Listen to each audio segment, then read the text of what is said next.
अगले पार्ट में बताया था हम लोग जा रहे हैं सीमेंट लेने, तो अभी हम लोग जा ही रहे हैं, रास्ते में हैं।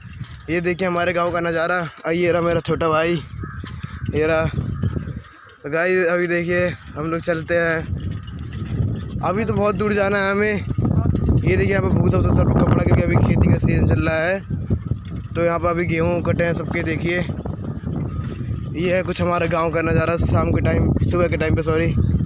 ये देखिए ये रहा, साइकिल से जा रहे हैं हम दोनों भाई। तो वहाँ पहुँच के आपसे मिलते हैं।